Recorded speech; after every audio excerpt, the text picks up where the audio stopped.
Francis Ford Coppola's Megalopolis. Hey, John. It's good to see you both. How you been? Well, thank you. How are you? Doing good. I don't know if you know this, Giancarlo, but you and I were at a certain hotel in Beverly Hills, I think 2 weeks ago. You were on the bike and I was on the elliptical, and I think Jodie Foster was lifting weights.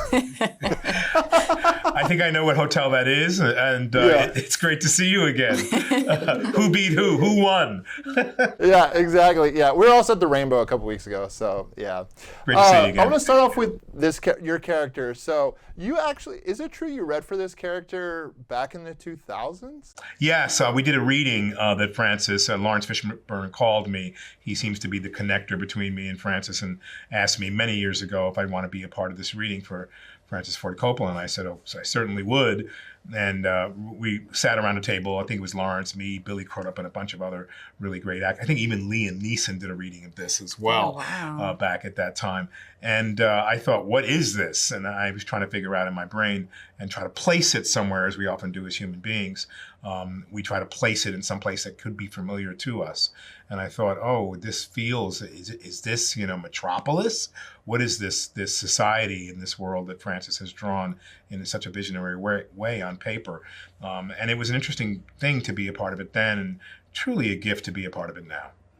Yeah, I'm sure your perspective changed some bit. Society's moved a little bit since then. Precisely, yeah. And to have something that's so pertinent, that was pertinent then, and I would have to say, I don't think it changed a lot. It got more specific, but it seems even more pertinent now. Mm. Julia is the glue, I would say, that fuses these two worlds together, looking at towards the future, working together, and I would say the old guard. What was it like working with Francis to create this character? Well, I think working with Francis is a very unique experience. It's very spontaneous, and you never quite know what to expect on any given day. And that kind of throws up a lot of play and fun and space to explore. I think one of the first things that I did when creating this character with Francis was to just ask him questions. And, there are elements to her that are inspired by people in his life and certain situations and certain experiences that he's had. And so it was important for me to get that context. And yeah, just the kind of ongoing dialogue with him throughout, and finding the best version, or the most the version that really helped tell this story was just, it was something that we just did throughout. And yeah, I love the collaborative set, how he takes input from everybody and, puts it into the film. When I walked out of this movie, a buddy of mine asked, he's like, what was it like? And I was like, dude, it's like nothing you've seen in cinema, at least in the last 40 years. So I want to ask each of you, how would you explain this movie to your best friend before you go see Megalopolis? Because it truly is a masterpiece. Well, I believe it's a masterpiece because it has such a great story underneath it. And when Francis first described it to me, he told me the story of Caesar and Cicero and the Roman Senate. And so because I'm playing, Mayor Cicero in New Rome, it resounded for me. It's old beliefs versus new beliefs. And it's set in a backdrop of a world that is nothing like you could ever imagine.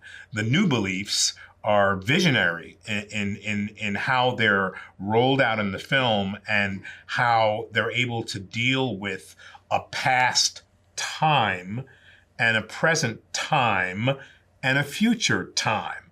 So when you think about it, Francis says, the movie is labeled as a fable, right? But is it the fable of our humanity? Is it the fable of where we're going and where we've been? To be able to stop time is really a dream and a magical experience. But now I'm thinking, sitting here now, we can stop time for ourselves, right? And give ourselves the space to really listen, to really be mindful, and to really be expressive. And I think in many ways, when I see Francis today, in his maturity and wisdom and intellect, like he moves, he moves through a space in a certain way. I think maybe he stopped time for himself. Yeah, especially to actually stop with everything going on and actually make this film, after waiting pretty much 4 decades. So I want to give you all props, absolute masterpiece. It's going to get better, every time you go back and see it. There's so many layers to it.